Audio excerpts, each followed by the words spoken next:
Hello friends, welcome to my channel. My name's Bernard. Today's violin lesson will be on Long, Long Ago in Suzuki Book 2. And this first little statement, there's a little statement of the theme, and then we have a variation. And of course, most of the interest is in the variation, but there's good things in the theme also. The main thing being dynamics, especially for young players. I can never emphasize dynamics enough because dynamics in music is expression, and that's an easy way to make your music very poignant if you play loud, soft, and all these contrasts, but it takes effort. So in the first line of this piece, we've got a mezzo forte. Notice right away I'm playing 3/4, get good habit. So it makes it very clean across strings. Now we've got this hairpin in the next bar, and then we have another hairpin. What does that mean? What it means is essentially heavily dominant first. I hate to say accent, but there should be a lot of emphasis at the beginning of the bar and then dropping off emphasis. So if I exaggerated, in the third bar I put a forte, diminuendo to piano, forte, diminuendo to piano. It's exaggeration, but I feel something like that. So I play.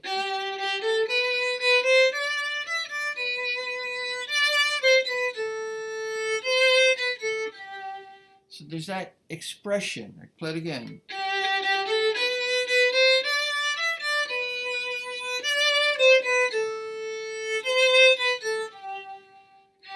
And then when we come to the end of the second line, we have a diminuendo. And then back to forte. Piano. And then forte again. Okay, so this is a great example of just practicing dynamics and feeling that expression, just emphasizing the fortes, drawing back on the pianos.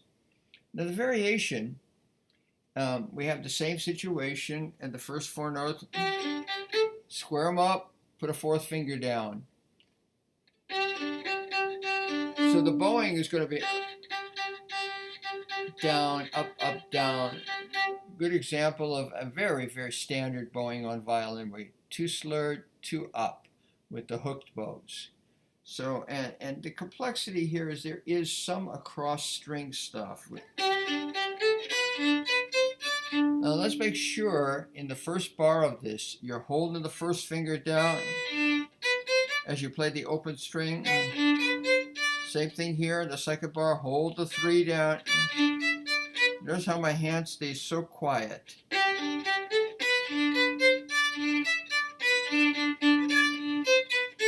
I'm holding that first finger down as much as I possibly can. So the first finger's down now, it's not going to move.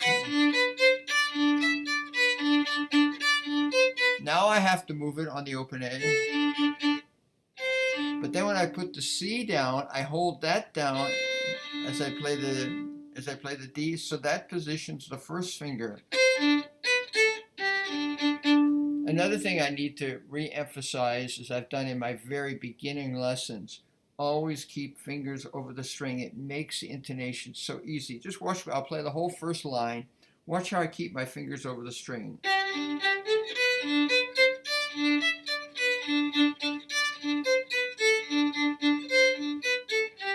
And of course, to find that third finger, I move my elbow.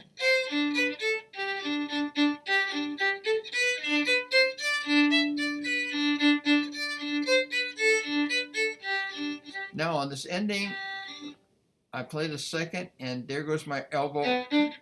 See, as soon as my elbow and my fourth finger's over the string, it makes it very easy. If you can, it's a nice idea to be aware, for example, on this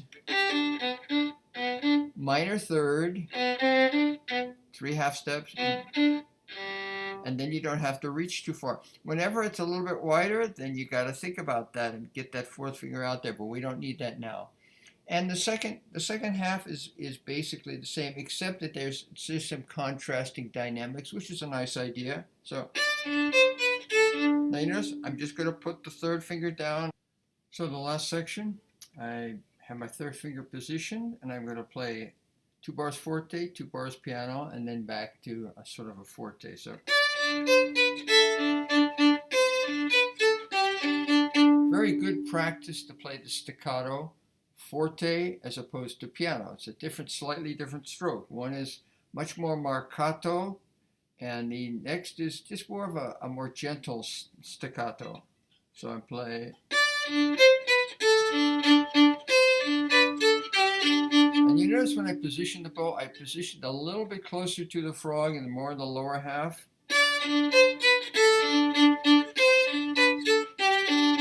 Now more in the upper half.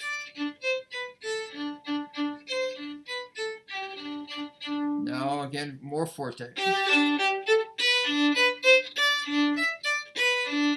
Always holding the fingers down. It's so difficult for young students to be thinking about all the bow stuff, but also do the left hand. Keep it very, very consistent.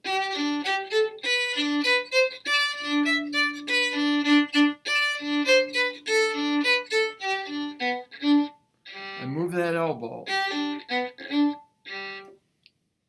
Okay, thank you so much for listening. I hope this is helpful for you with your practice, and have a great day.